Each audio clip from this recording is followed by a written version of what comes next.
You just need to eat less and move more. Simple. This is what we're told all the time. Warning, we're going to be talking about food and our relationships with food. So for years, we've been told by the diet industry, the medical industry, that if you cannot lose weight, it's because you are not trying hard enough. But Heidi was actually telling me something interesting that she'd read the other day. And that is that the WHO, the World Health Organization, actually declared obesity to be a chronic illness back in 1997. That's nearly 30 years ago. But the message from people around us, including doctors, is still to eat less and move more. And this is really wrong and really unfair. So today we thought it'd be a good idea to talk about our own relationships with food and weight and exercise as neurodivergent women. So, as a neurodivergent woman, I would say that I have always had quite a complicated relationship with food. I don't know if that's similar for you. Yes, I would definitely agree. And what would probably be classed as disordered eating. So, yes, same. Even from being kind of the age of about 7, I was very body conscious. I wouldn't say I was a large child, but was bigger than some of my friends were, and would be worried about what I looked at like. But I was born in the 80s, grew up in the 90s, when kind of this culture around body was you had to be thin. And I think that had an impact on me. I remember watching Bridget Jones's Diary, and I read the book as well, actually, and I must have been maybe about 14, 15. Right, and it was all about how fat she was. And she wasn't. She was like 8.5 stone or something like that. 8.5, 9 stone. She was not fat. No. But that in my head became like a meter to kind of measure myself against. Yeah. And yeah, I just went with that. I think as a neurodivergent, you kind of sometimes fixate on these things of like what the ideal is. And... yeah, I never did. None of that. I've read Bridget Jones. It was one of my favourite books, but none of that ever occurred to me that could be relevant for me. But I developed asthma when I was 6, and it was quite severe, and it was in the very early 80s when there weren't really the treatments that there are now. And I spent the next 6 years off and on some really quite strong steroids, and I went from being just probably an average sized child to being like a balloon. I was 10 stone when I was 10. So for most of my life, off and on, I've been morbidly obese. Okay, whereas I've been quite different. I would say from hitting puberty to being mid-20s-ish, I would be classed as a slim person. I think the biggest I ever got was probably a size 14, but I tended to be around the size 10 mark for a lot of that. But that was also because I restricted what I was eating quite a lot. I wasn't eating freely. I would go out for a meal with friends and I would say, oh, I couldn't possibly eat a whole bowl of pasta. Will someone share it with me? Yeah. Bonkers. Absolutely bonkers. I've never done that. I have never restricted what I've eaten. And I was really thin, and then everybody would tell me I was really thin, and I quite liked being told that I was really thin. I felt like I look back at pictures, my collarbones were sticking out, and I liked all of that. And then I met my husband, and it all went downhill. Well, it didn't go downhill because I don't think I was healthy. I wasn't. Even though probably in the eyes of doctors I was a healthy weight, I didn't look healthy. Right. People would say, people would be worried, you look really thin, you need to be careful. Everybody's got their own kind of ideal weight, haven't they? And some people shouldn't be a healthy BMI because it just doesn't work for their bodies. Well, the BMI is made up anyway, isn't it? It is, There's quite a lot of research into the BMI. There's a really good podcast that I will try and actually tag below because I can't remember the name of it off the top of my head, that sort of goes into all of these myths around diet culture and all of those things. Yeah, it's really good. Yeah. But yeah, I was probably seen as healthy. If I went to the doctors, they wouldn't have done anything about it. And then got married, had children. Things just became a bit harder. I was a bit more stressed. Yeah. And it just started to pile on. And when it really went, because now I would be classed as obese. I know I would be. And yeah, after COVID lockdown, it just went, whew. But also, do you know what? My life got more difficult. We were dealing with school trauma and all the issues around a child that couldn't attend school. And of course... Yeah.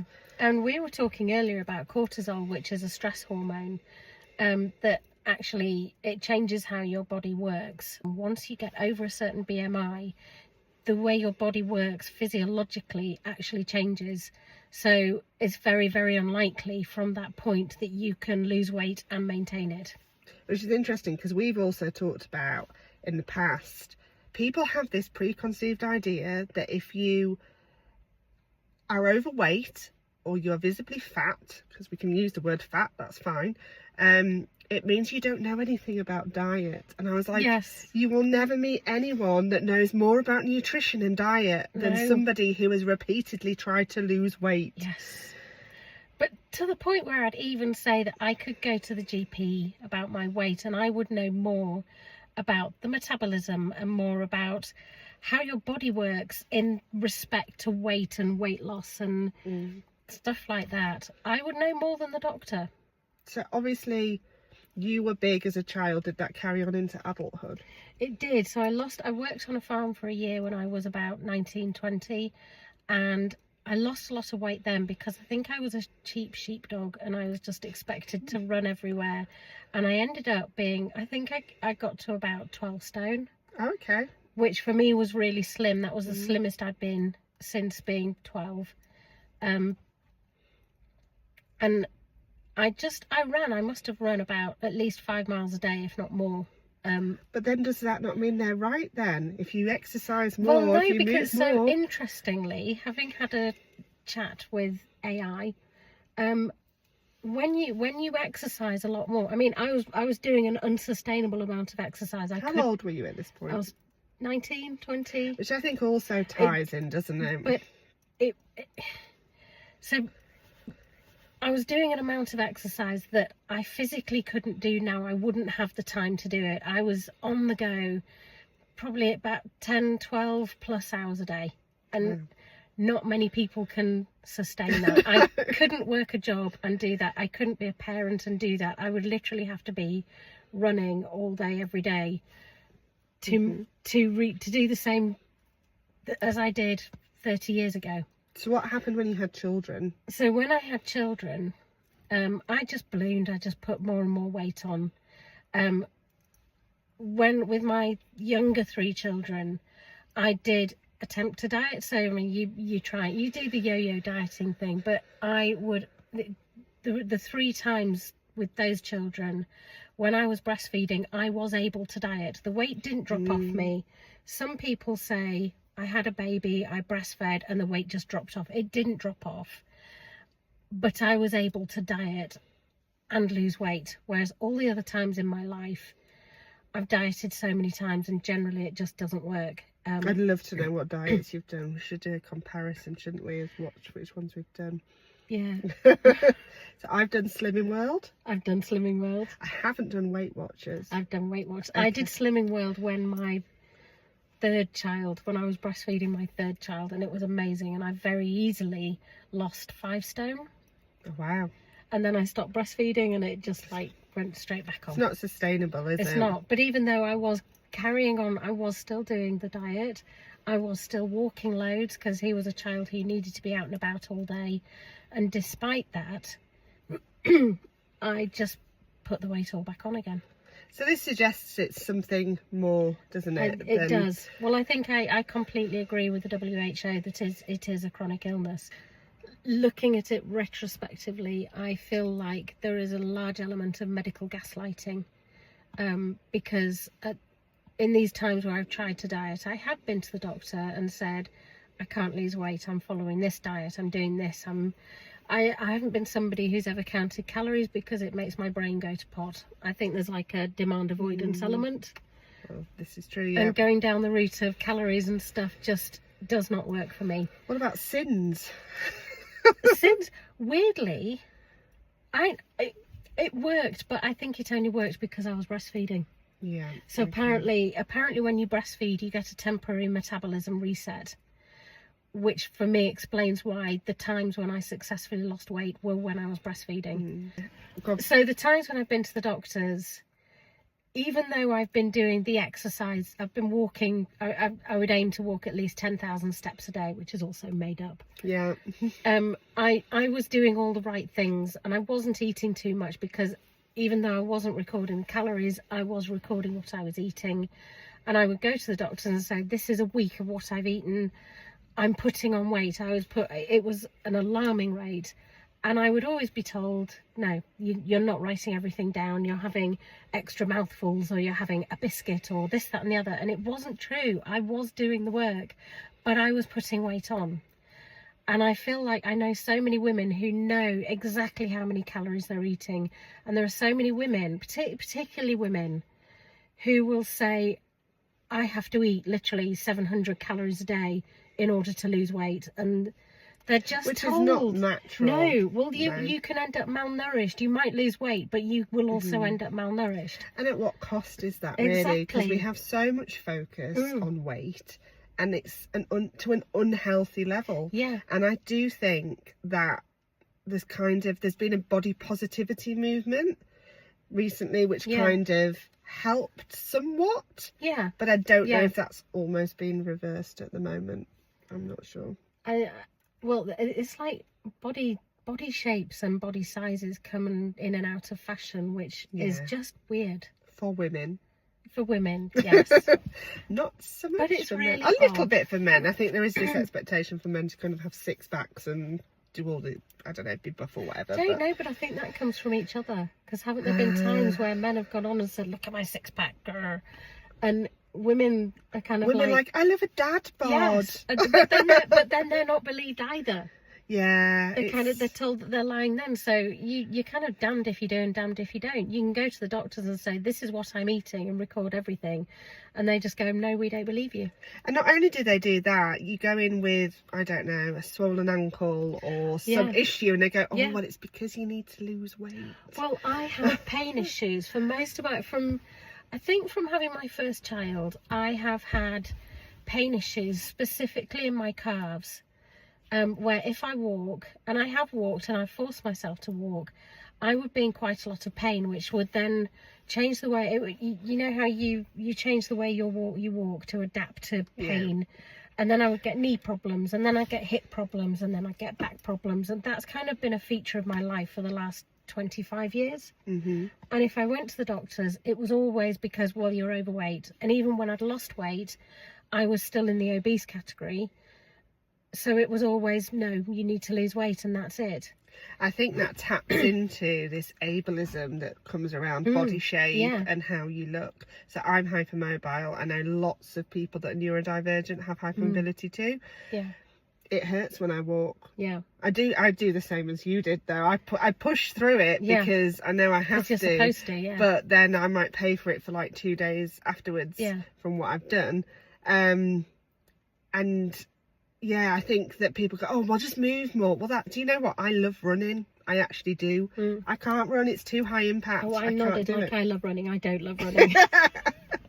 But it was something I really enjoyed, and I can't do it because it's too high impact. I go to a physio once a month, and she would probably say the same. You know, it's just not a feasible thing. It's not for everybody, is it? So we're basically saying bodies have to look a certain way. They have to be able to move a certain way. You have to be able to eat certain foods, which isn't always easy. I mean, I'm quite lucky. I eat a fairly good range of foods. I like healthy foods.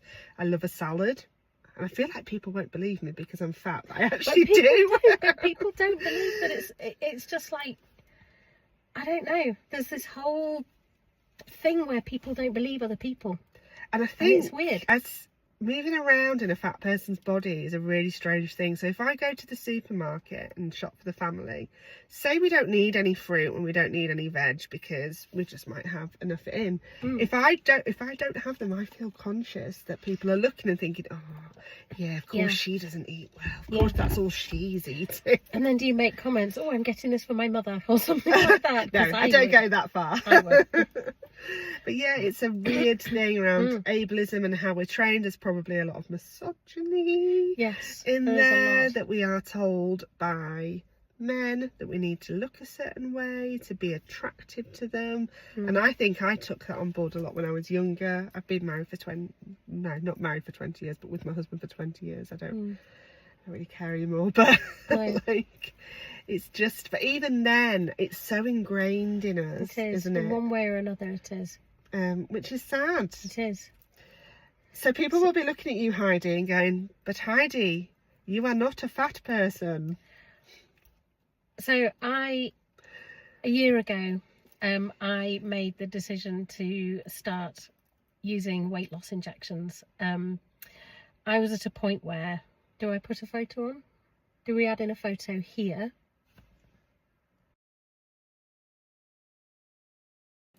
I was at a point where I'd been diagnosed with diabetes. My blood pressure was high. I had sleep apnea, so I was waking up and gasping every night because basically my throat was just closing up. I felt ill all the time. I was on metformin for diabetes, and I think it to start off with, it really helped, and then I think I was reaching a plateau, and I avoided going to the doctors because don't we all do that? Yes. I need to go right now. I've needed to go for about 3 weeks. But I was reaching a point where I just felt awful all the time. I just felt ill and really, really out of control. Looking back, I have kind of self-diagnosed myself with the binge eating disorder that I've had probably since I was about 7 or 8, where I would hide food and I would secretly eat it, and that carried on basically until starting weight loss injections. I think that's really common as well in neurodivergent people to have this binge eating. It can be a sensory thing and a control thing. Control, dopamine. But weirdly, a control thing that you have absolutely no control over. And I think it's just this illusion of control where actually there was no control at all, and it was awful. And Would you find yourself comfort eating? Is that how you describe it? But it was almost like, so I talked to a nurse. There was one nurse, my diabetes nurse, who was amazing, and probably one of the only people I've talked to who actually understood what I felt like I was going through, and actually was very clear that this is an illness. This isn't you being stupid or lazy or whatever. So I found that I would eat, and I wouldn't even know I was eating. It was kind of it was like everything, I don't know, would you call it almost like a disassociation thing? Maybe. I was in a state where I didn't know what I was doing. And it's a habit, isn't it? It's like smoking is a habit, and having something, that you put in your mouth and picking things up without thinking about it. But I could literally be thinking, I don't need this, I don't want this, I'm not going to have this, while I was eating something, then afterwards think, oh shit, I've done it again. And I was just really, really out of control, really miserable. I just felt really so ashamed of myself that it was, whilst I was also a much happier person with all the meditating and all this, that and the other, it's just like there was a real split personality thing where on the one hand I was in much better shape than I ever had been, mentally definitely, but on the other hand there was this part of me that I just had no control over, and I felt awful. Do you know, when I got diagnosed, it just made me think of it, when I got diagnosed with ADHD, when I was going through the assessment, the assessor, as part of the treatment plan, said to me, you need to look at what you're eating. And it's not in terms of being overweight or whatever, but if you're constantly filling your body with sugar and things that are, because I would definitely say I'm addicted to sugar. It's my weakness. It's not making you feel good. And I was like, I know, but I can't stop it. Which, there's ways, I don't know, there's ways. I would say at the moment I'm eating really healthily, probably have for about 3 months. Am I doing it to lose weight? If that happened, it wouldn't be a bad thing for me. Mainly because moving around in a bigger body is harder. Yeah, it is. But mostly for my head, I know I feel better. I know when I'm eating healthier, I feel better. And that's what he said to me. And he's a doctor, and he said, yeah, if you do this for ADHD, it will help you. But then again, you're in a position where it's like you're on your own. You just have to eat less and move more, and it'll help. And actually, for most people who are obese, it just doesn't work long term. You've got to be okay up here. You do. So it's like a cycle, isn't it? Yeah. And if you're not okay up here, I find if I'm tired, I'm going to crave cake and biscuits and sugary things because I'm tired. Yeah. We talked earlier about cortisol levels rising, and that can make you crave those kinds of foods as well. But when I'm in a good space up here, it allows me to eat better. Definitely. And move more and do all of those things more. Yeah. And I would say for me with the weight loss injections, it's just, I mean, if you know anything about them, you probably heard about them, people talking about it just takes away the food noise. For me, it's mostly taken away the food noise. There are still lapses, but it's not a year-long binge lapse. I have heard people say it's about ADHD medication as well. So food noise is a real thing, and it's a real issue for people with ADHD and autism, I think. Yeah, I think so. So obviously we've talked about like our personal experiences. I know it's probably been quite a lot. It's a lot to talk about in a very short amount of time. I think what it comes back down to is that we are made to feel guilt and shame around the way our bodies look, about what we put in our bodies, about the way we move our bodies. Yeah. And that is not helpful. No, it's not at all. It's actually quite dangerous. Well, it just keeps that cycle going, doesn't it? Yes. You feel ashamed, and then, I mean, for a lot of people, one of the only things that comforts you is eating.